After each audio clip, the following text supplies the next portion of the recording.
Welcome to Jeevan news. ముందుగా బ్రిటన్లో headlines చూద్దాం.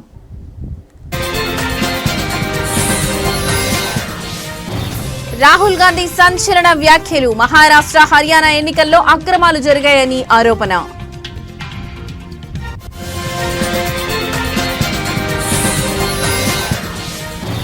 చేనేత కార్మికులకు సీఎం చంద్రబాబు భరోసా. నేతన్నలకు 50 ఏళ్లకే పెన్షన్ అందించాలని నిర్ణయం.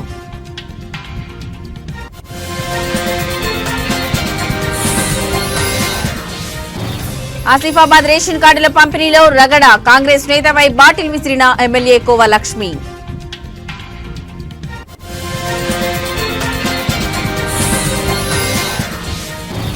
ధర్మస్థల కేసులో కీలక పరిణామం. తవ్వకాల్లో పురుషుడి అస్థిపంజరం లభ్యం.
రైట్, ఇక బ్రేకింగ్ న్యూస్ చూస్తున్నాం. మహారాష్ట్ర ఎన్నికల్లో ఈసీ అక్రమాలకు పాల్పడిందని మొదటి నుంచి తీవ్ర ఆరోపణలు చేస్తున్న రాహుల్ గాంధీ ఈ రోజు సంచలన ప్రెస్ మీట్ పెట్టారు. ఢిల్లీలోని ఇందిరాభవన్ లో ఓట్ చారో హై అంటూ ప్రెస్ మీట్ ఏర్పాటు చేశారు. ఈ ప్రెస్ మీట్ లో ఈసీకి వ్యతిరేకంగా అనుబాబు లాంటి సాక్ష్యం ఉందని, మహారాష్ట్ర ఎన్నికల్లో ఈసీ అక్రమాలకు పాల్పడిందని, బీజేపీ కోసం ఓట్లను ఈసీ దొంగిలించిందని చెప్పుకొచ్చారు. అలాగే మహారాష్ట్ర ఎన్నికల్లో సాయంత్రం 5 గంటల తర్వాత చాలా ఓట్లు పోలయ్యాయని ఆరోపించారు. ఎగ్జిట్ పోల్స్ కు ఫలితాలకు చాలా తేడా ఉందని రాహుల్ గాంధీ మరోసారి ఆరోపించారు. మహారాష్ట్రలో గెలిచేందుకు 40 లక్షల డూప్లికేట్ ఓట్లను చేర్చారని ఈ సందర్భంగా రాహుల్ గాంధీ ఆరోపించారు.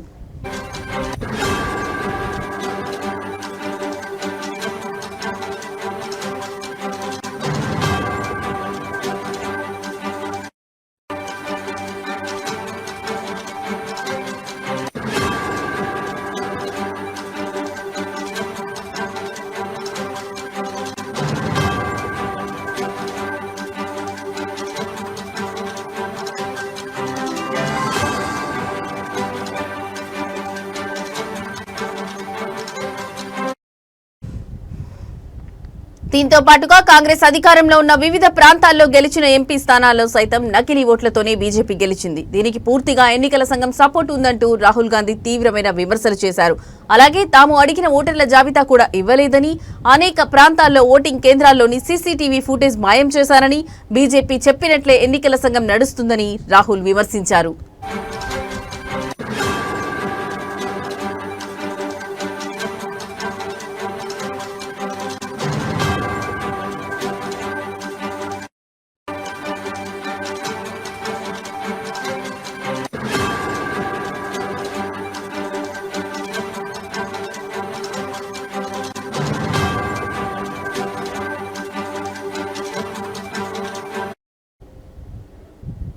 రైట్, ఇక బ్రేకింగ్ న్యూస్ చూస్తున్నాం. మహారాష్ట్ర ఎన్నికల్లో ఈసీ అక్రమాలకు పాల్పడిందని మొదటి నుంచి తీవ్ర ఆరోపణలు చేస్తున్న రాహుల్ గాంధీ ఈ రోజు సంచలన ప్రెస్ మీట్ పెట్టారు.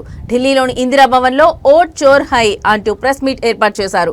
ఈ ప్రెస్ మీట్ లో ఈసీకి వ్యతిరేకంగా అనుబాబు లాంటి సాక్ష్యం ఉందని, మహారాష్ట్ర ఎన్నికల్లో ఈసీ అక్రమాలకు పాల్పడిందని, బీజేపీ కోసం ఓట్లను ఈసీ దొంగిలించిందని చెప్పుకొచ్చారు. అలాగే మహారాష్ట్ర ఎన్నికల్లో సాయంత్రం 5 గంటల తర్వాత చాలా ఓట్లు పోలయ్యాయని ఆరోపించారు. ఎగ్జిట్ పోల్స్ కు ఫలితాలకు చాలా తేడా ఉందని రాహుల్ గాంధీ మరోసారి ఆరోపించారు. మహారాష్ట్రలో గెలిచేందుకు 40 లక్షల డూప్లికేట్ ఓట్లను చేర్చారని ఈ సందర్భంగా రాహుల్ గాంధీ ఆరోపించారు. దీంతో పాటుగా కాంగ్రెస్ అధికారంలో ఉన్న వివిధ ప్రాంతాల్లో గెలిచిన ఎంపీ స్థానాల్లో సైతం నకిలీ ఓట్లతోనే బీజేపీ గెలిచింది. దీనికి పూర్తిగా ఎన్నికల సంఘం సపోర్ట్ ఉందంటూ రాహుల్ గాంధీ తీవ్రమైన విమర్శలు చేశారు. అలాగే తాము అడిగిన ఓటర్ల జాబితా కూడా ఇవ్వలేదని, అనేక ప్రాంతాల్లో ఓటింగ్ కేంద్రాల్లోని సీసీటీవీ ఫుటేజ్ మాయం చేశారని, బీజేపీ చెప్పినట్లే ఎన్నికల సంఘం నడుస్తుందని రాహుల్ విమర్శించారు.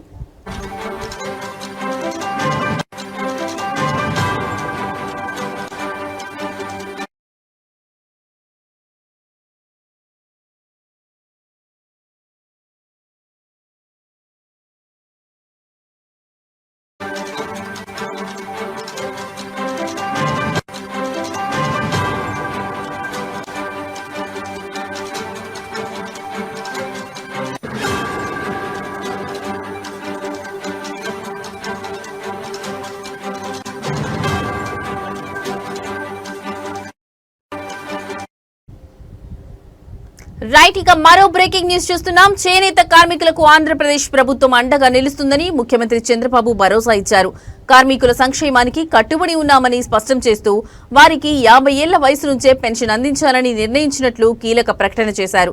నేతన్నలు చిన్న వయసులోనే అనారోగ్యాల బారిన పడుతున్నందునే ఈ నిర్ణయం తీసుకున్నామని చెప్పారు. భారతీయ సంస్కృతి సంప్రదాయాలకు చేనేతలే ప్రతీకలని ముఖ్యమంత్రి కొనియాడారు. వారి ఆరోగ్య సమస్యలను దృష్టిలో ఉంచుకుని పెన్షన్ వయసును తగ్గించినట్లు వివరించారు.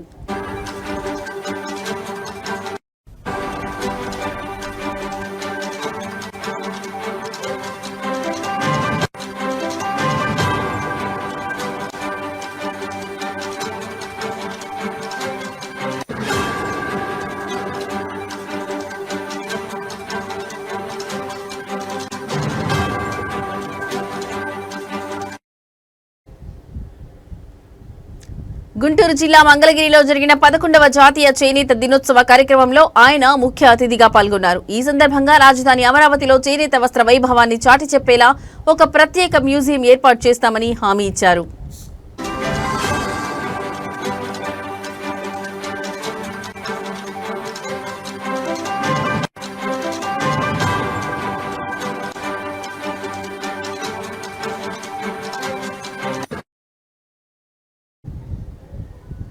వ్యవసాయ రంగం తర్వాత అత్యధిక ఉపాధి కల్పిస్తున్న చేనేత రంగానికి తమ ప్రభుత్వం ఎప్పుడూ మద్దతు ఇస్తుందని తెలిపారు. గతంలో 55,500 మంది కార్మికులకు 27 కోట్ల రుణాలు అందించామని, 90,765 కుటుంబాలకు 100 యూనిట్ల వరకు ఉచిత విద్యుత్ సౌకర్యం కల్పించామని గుర్తు చేశారు.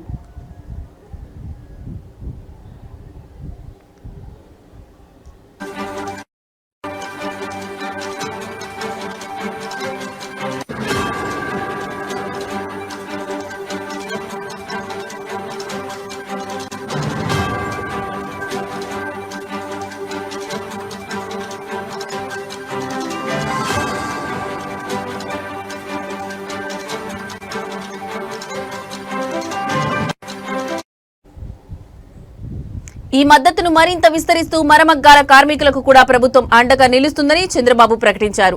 మరమగ్గాలకు 50% సబ్సిడీతో 80 కోట్లు కేటాయిస్తున్నామని, వారికి ఈ నెల నుంచే 200 యూనిట్ల ఉచిత విద్యుత్ను అందిస్తామని వెల్లడించారు. భవిష్యత్తులో దీనిని 500 యూనిట్లకు పెంచుతామని హామీ ఇచ్చారు. ఈ చర్యల ద్వారా రాష్ట్ర వ్యాప్తంగా సుమారు 93,000 చేనేత మరమగ్గాల కుటుంబాలకు లబ్ధి చేకూరుతుందని ఆయన పేర్కొన్నారు.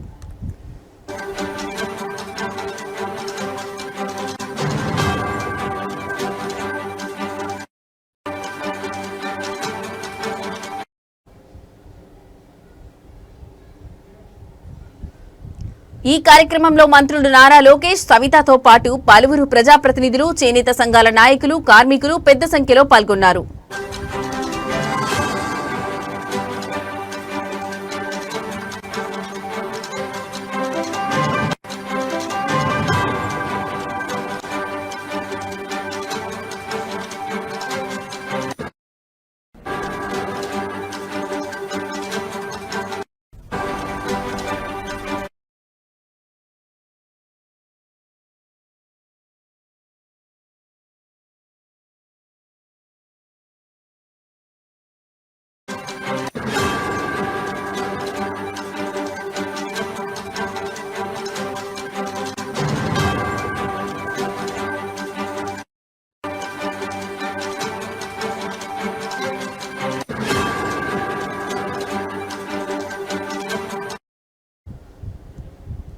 రైట్, మరో బ్రేకింగ్ న్యూస్ చూస్తున్నాం. కుమురం భీం ఆసిఫాబాద్ జిల్లాలో ఓ ప్రభుత్వ కార్యక్రమం రసభాసగా మారింది. రేషన్ కార్డుల పంపిణీ కోసం ఏర్పాటు చేసిన సభలో అధికార విపక్ష పార్టీల నేతల మధ్య మాటల యుద్ధం తీవ్ర స్థాయికి చేరింది. ఏకంగా అదనపు కలెక్టర్ చూస్తుండగానే ఆసిఫాబాద్ బీఆర్ఎస్ ఎమ్మెల్యే కోవా లక్ష్మి కాంగ్రెస్ నియోజకవర్గ ఇన్ఛార్జ్ శ్యామ్ నాయక్ పై వాటర్ బాటిల్ విసిరే వరకు పరిస్థితి వెళ్లింది. ఈ ఘటనతో సభా ప్రాంగణంలో తీవ్ర ఉద్రిక్తత నెలకొంది.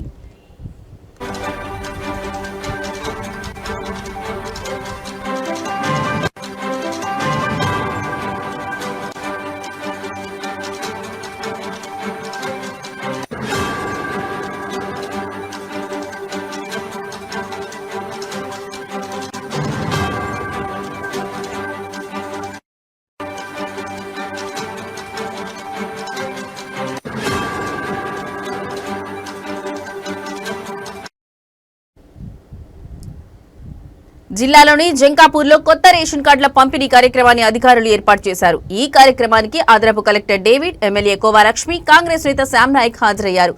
ఈ సందర్భంగా ఇరు నేతల మధ్య ఎన్నికల హామీల అమలుపై చర్చ మొదలైంది. ఈ క్రమంలో ఎమ్మెల్యే కోవా లక్ష్మి మాట్లాడుతూ కాంగ్రెస్ పార్టీ ఎన్నికల్లో ఇచ్చిన కళ్యాణ లక్ష్మి, షాదీ ముబారక్ కు తులం బంగారం వంటి హామీలను నెరవేర్చడంలో విఫలమైందని ఆరోపించారు. దీనిపై శ్యామ్ నాయక్ వెంటనే స్పందిస్తూ గత బీఆర్ఎస్ ప్రభుత్వం కూడా ఇచ్చిన హామీలను గాలికొదిలేసిందని, నియోజకవర్గంలో ఎలాంటి అభివృద్ధి పనులు చేయలేదని ఎదురుదాడికి దిగారు.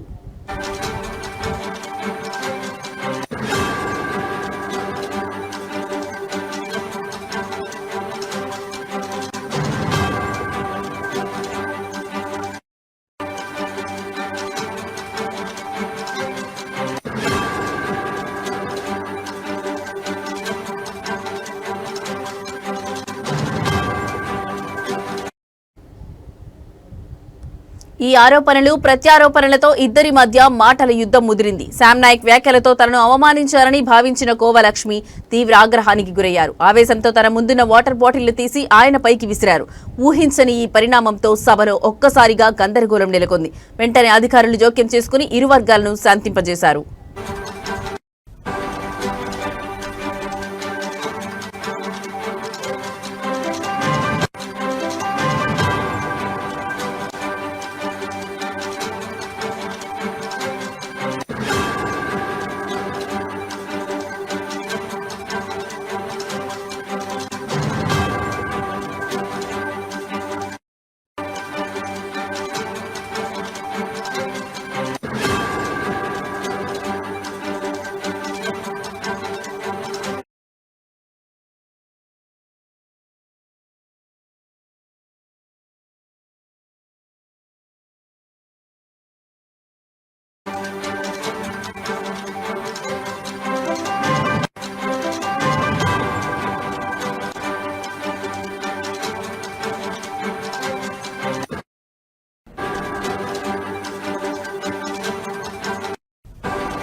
రైట్, మరో బ్రేకింగ్ న్యూస్ చూస్తున్నాం. దేశవ్యాప్తంగా సంచలనం సృష్టిస్తున్న ధర్మస్థల సామూహిక కలనాల కేసులో కీలక పరిణామం చోటు చేసుకుంది.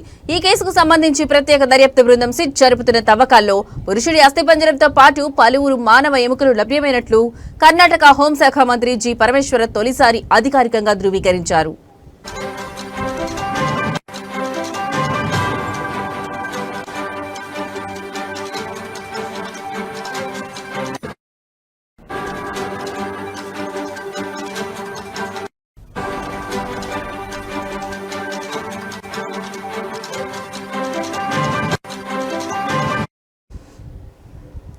గురువారం నాడు బెంగళూరులో విలేకరులతో మాట్లాడిన హోంమంత్రి పరమేశ్వర ఈ కేసుకు సంబంధించిన వివరాలను వెల్లడించారు. ఒక గుర్తు తెలియని వ్యక్తి తాను 13 ప్రాంతాల్లో మృతదేహాలను పాతిపెట్టినట్లు ఫిర్యాదు చేశాడు. అతని వాంగ్మూలం ఆధారంగా సిట్ బృందాలు ఆ ప్రాంతాల్లో తవ్వకాలు చేపట్టాయి. 6వ ప్రదేశంలో ఒక పురుషుడి అస్థిపంజరం దొరికింది. దీంతో పాటు మరో కొత్త ప్రదేశంలోనూ కొన్ని ఎముకలు లభ్యమయ్యాయి. లభ్యమైన అన్ని అవశేషాలను ఫోరెన్సిక్ సైన్స్ లాబొరేటరీకి పంపారు అని ఆయన స్పష్టం చేశారు. 13వ స్థానంలో మాత్రం ఇంకా ఏమీ దొరకలేదని ఆయన తెలిపారు.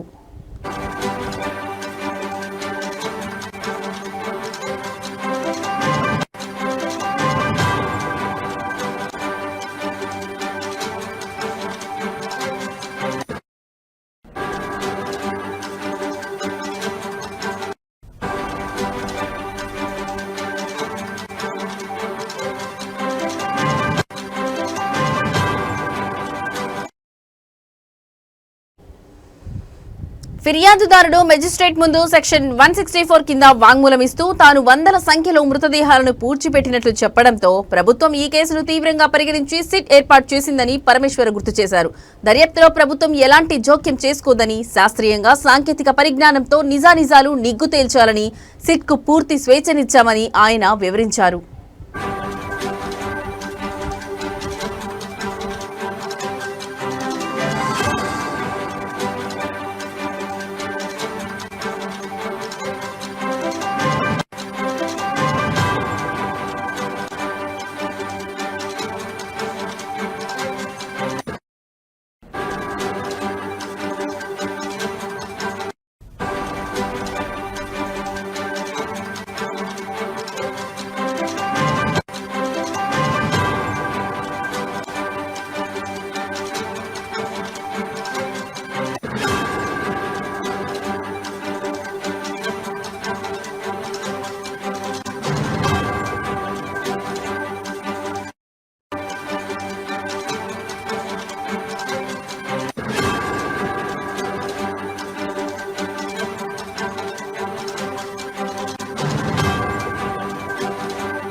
వైఎస్ఆర్ కడప జిల్లా పులివెందుల సహజంగా సమస్యాత్మక ప్రాంతమని, కక్షలు, రాజకీయ హత్యలు అనాదిగా జరుగుతున్న విషయమని కర్నూలు డీఐజీ కోయ ప్రవీణ్ కామెంట్ చేశారు.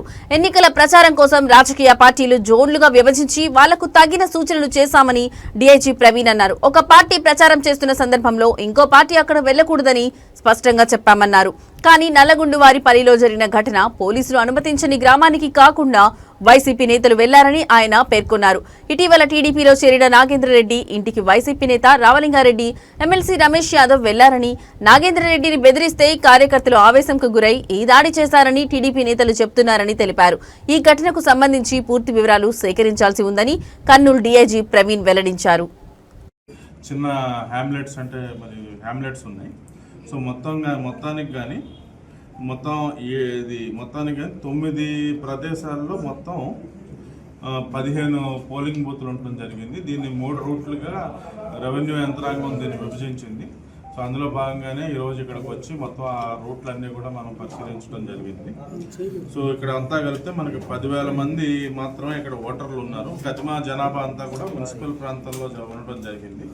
దీనికోసం మనం సఫిషియెంట్గా పులివెందుల్లో ఉన్న పోలీస్ యంత్రాంగమే కాకుండా జిల్లాలో ఇతర ప్రాంతాల నుంచి, అలాగే ఇది మన స్టేట్ నుంచి ఏపీఎస్పీ నుంచి కూడా ఒక అదనంగా మనకు ప్లటూన్ ఇచ్చారు.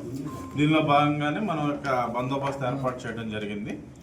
ఈ బందోబస్తులో భాగంగానే మనకి అంతర్జిల్లా సరిహద్దులు ఏవైతే ఉన్నాయో, ఇప్పుడు మనకు అంతర్జిల్లా సరిహద్దు సత్యసాయి జిల్లా కదిరితో ఉంటుంది. అలాగే ఈ రాయచోటి జిల్లాతో వేముల లక్కిరెడ్డిపల్లి ఒకటి, ఇటు చాకరాపేట గాలివీడు ఒక సరిహద్దు ఉంటుంది. వైఎస్ఆర్ కడప జిల్లా పులివెందులలో వైసీపీ నాయకులు భారీ ర్యాలీ చేపట్టారు. ఎమ్మెల్సీ రమేష్ యాదవ్ పై టీడీపీ నాయకులు దాడి చేశారని వారు ఆరోపించారు. ఈ దాడికి నిరసనగా పులివెందులలో వైసీపీ కార్యాలయం నుంచి డీఎస్పీ కార్యాలయం వరకు ర్యాలీ చేపట్టారు. ఈ ర్యాలీలో కడప ఎంపీ వైఎస్ అవినాష్ రెడ్డి, జిల్లా వైసీపీ అధ్యక్షుడు రవీంద్రనాథ్ రెడ్డి, ఎమ్మెల్సీ రామసుబ్బారెడ్డి, పార్టీ నాయకులు, కార్యకర్తలు పాల్గొన్నారు.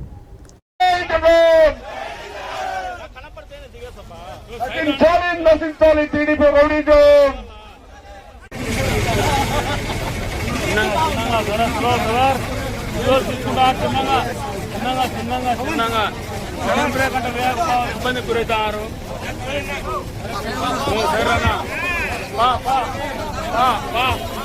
పోలీసుల నిర్లక్ష్య వైఖరి నశించాలి. పోలీసుల నిర్లక్ష్య వైఖరి పోలీసుల నిర్లక్ష్య వైఖరి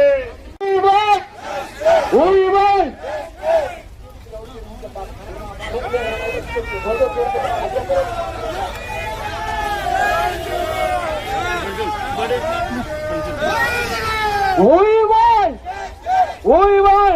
కంటెంప్ట్ చేయాల్సిందే. ఈ మాదిరి ప్రాక్టీసెస్ రిపీట్ అయినాయంటే సార్ మా సంయమనం మా బలహీనతని దయచేసి అనుకోవద్దండి. మిమ్మల్ని మనవి చేసుకుంటున్నాం.